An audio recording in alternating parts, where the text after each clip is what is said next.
The other day I had a chat on Zoom with my crime ring. It's part of my It's a Crime membership. And we were chatting about the Justin Evans case. We talked again about Justin's phone, which prompted me to go back to the original statement that Bud made back in January. And knowing the information that we do now, it's very interesting and a little revealing. Now, the last few videos I've done focused on Justin's phone and his Audible app. And in my phone video, I showed through data from GPS that Justin's phone sat in the house from Wednesday, December 9th, after he arrived home from work, until Sunday morning when it died. And by Monday, it was missing. Also with this information, it's looking like something happened to Justin on Friday the 11th at this point, in my opinion. And we are narrowing it down. If more information comes in, then that may change. Now, I also stated in that video that someone had to have moved Justin's phone from the McKinney household because the house claimed that they didn't see Justin since Saturday morning. However, the ping showed that the phone was at the home until Sunday morning when it died. But Justin hadn't been seen since Saturday, and that phone had to have been plugged in. In my Audible video, Justin's phone played audiobooks that week and played for a full 24 hours on Friday, December 11th. It played on Saturday and throughout the night until Sunday morning. Then that phone died.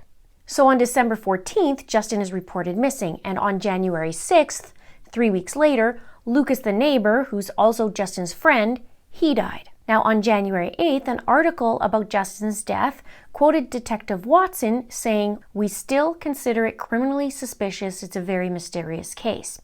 We've pulled out all the stops on this. It's a high priority case. It's really unusual." Now, Justin's stepdad, James, he was quoted saying about the people Justin lived with, the McKinneys, he said, "The part that eats at us the most is that they waited 3 days to look for him."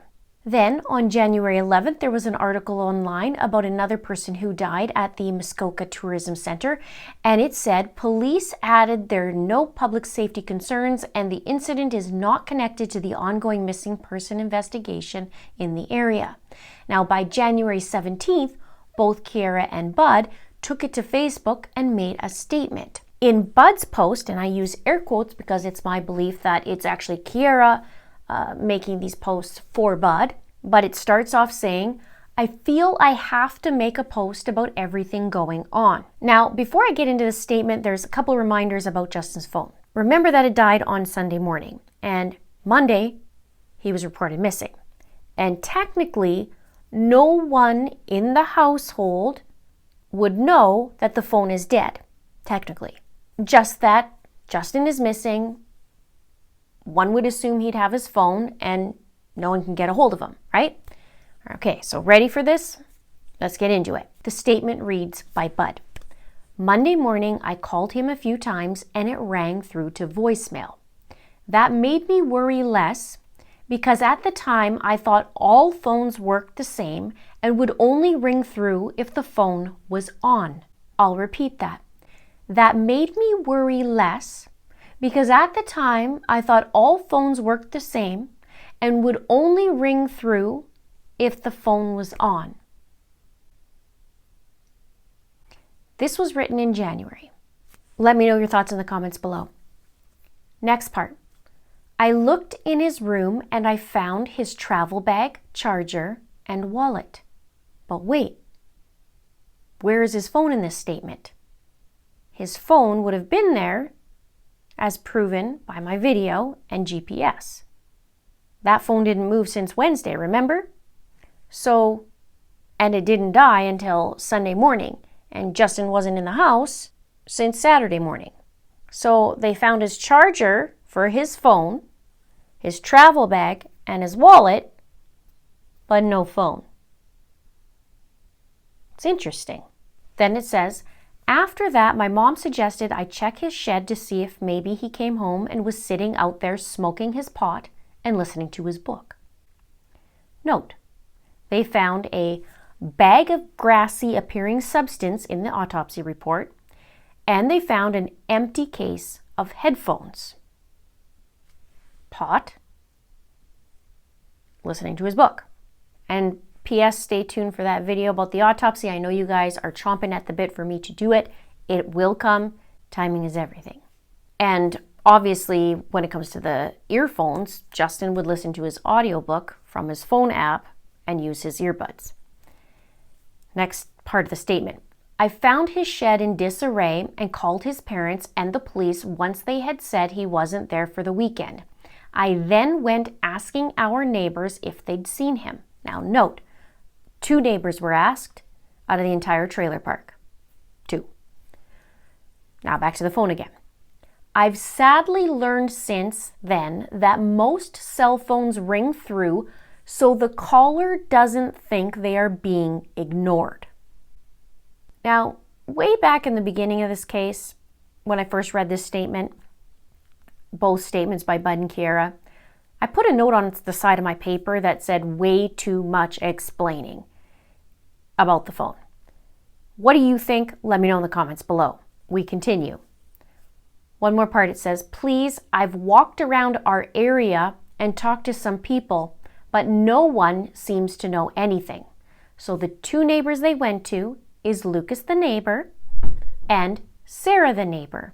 It's interesting, but no one seemed to know anything. Now, let's read part of Kiera's statement talking about their phones.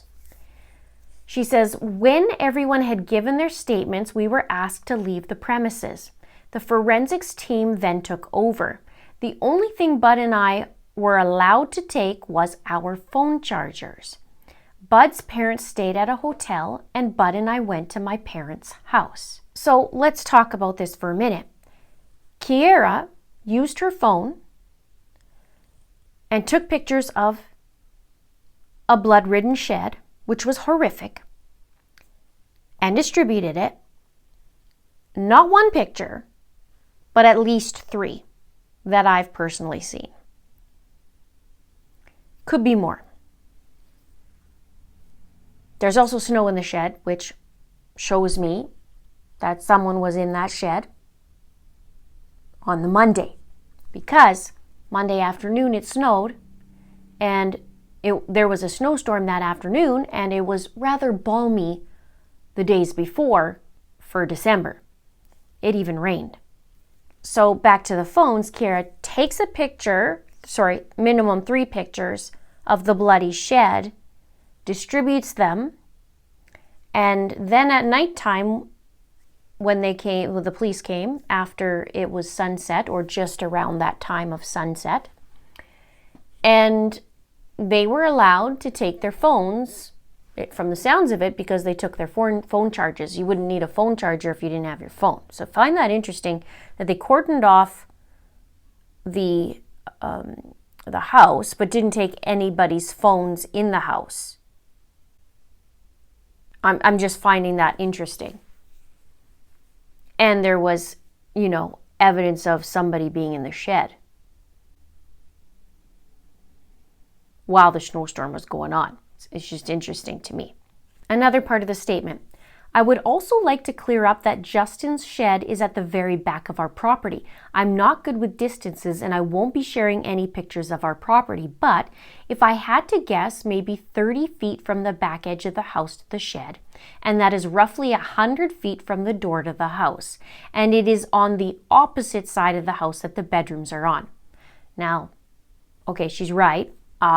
She may not be good at distances and it's kind of hard, but I did some math, and it's my understanding, like she said, the rooms are on the opposite side of the trailer. And from my understanding, Justin's room is the opposite side as well, towards the back. So, as Kiera said, the rooms are on the opposite side.